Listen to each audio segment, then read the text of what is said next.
I've missed more than 9,000 shots in my career. I've lost almost 300 games.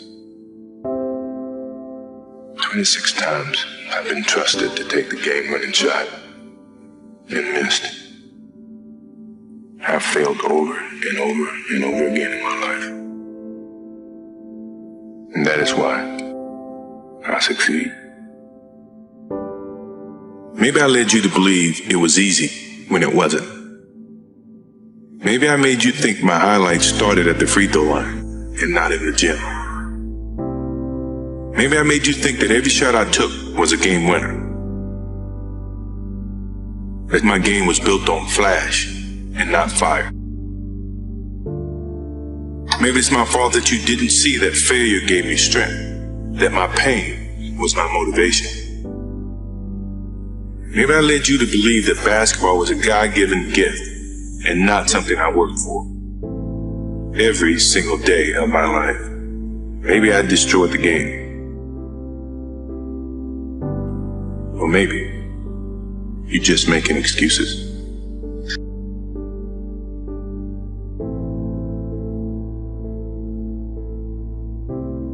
I never feel that I'm at my best. I feel I still have room to improve. I still set goals for myself to strive for. I'm never complacent with what I've achieved. Even though it's been very successful for me, I still feel I have a lot to prove, not just as a player, but as a person, as a father, to some extent, as a role model, in all aspects. So I'm never really too complacent with myself or with what I've achieved. When I get to a point where I feel I can improve as a player, I walk away from the game. No, I've never been afraid. I mean, obviously you're nervous, but afraid means you're not confident in your skills. I have total confidence in my skills, so I'm not afraid. You had the utmost confidence. Your confidence level was through the roof. Where is it now? On top of the roof. I don't think my confidence changed. I wouldn't have come back into this situation. Sports is a tool that teaches, you know, and it teaches you bad things. It can also teach you good things. It's how you perceive those things. I've looked at every experience that I've had, negative and positive, and taken that as a positive. You know, if I wouldn't change anything because I think it would alter some of the other things that I have. You know, so when I look back, I can't say that I've had any bad things happen. Sure, I mean, you don't want bad things to happen, but you deal with bad things. You can't have good or without bad. You know, basketball is my love, always have been, and I can't ever envision an ending of something like that. You know, that passion that I have for the game until I'm dead and gone. Until that's when it's, well, I could wait.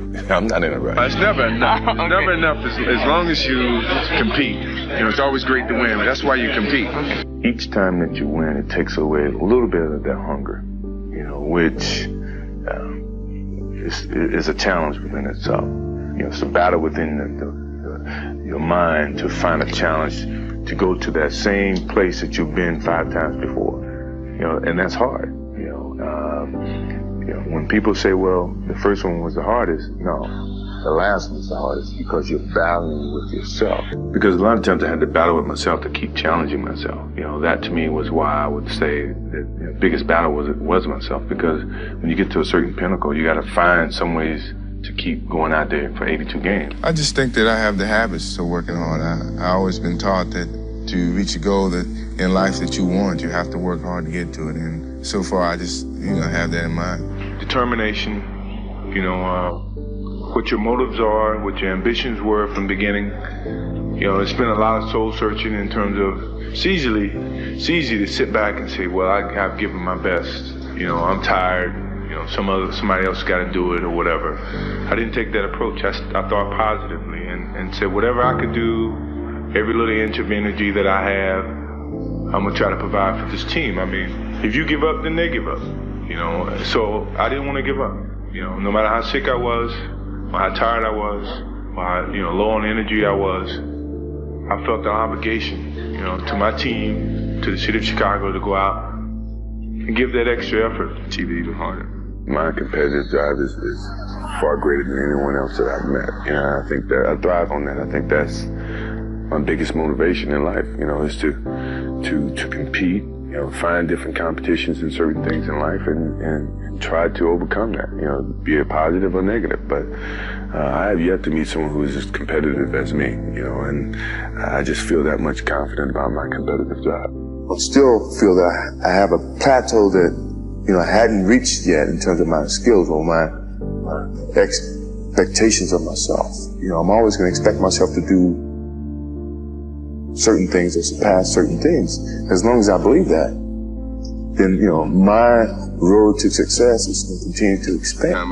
My principal advised me to go to an Air Force Academy because he felt that after I finished college, I'd have a job. So I said, no, I don't want to go that route. So I decided to go to University of North Carolina. A lot of people didn't expect me to do so well, but I guess that was a challenge that I faced. And sometimes you have to face those challenges and see what happens. I will not quit this game because of what the media has done to me or what other people have done to me. I will quit this game because my skills are diminished. I can't find the challenges to keep pushing myself. My love is always going to be there, but my pride won't let me leave because someone else is going to push me out. I'm going to leave on my own terms, and I don't think too many athletes have that opportunity to do, and that's what I want to do whenever it comes to my time. We are old. Sure, we're tired. It's been a long season, but mentally we have a vision. We have a finish that we have to attain. And sometimes you have to do it when you're old and you're tired. And I think it's the test of your will to succeed when you have to deal with some of these negatives. And I'm pretty sure, by the end of this playoffs, you'll see the old and the tired people who are very, very young and strong mentally. To be happy, you got to have the support.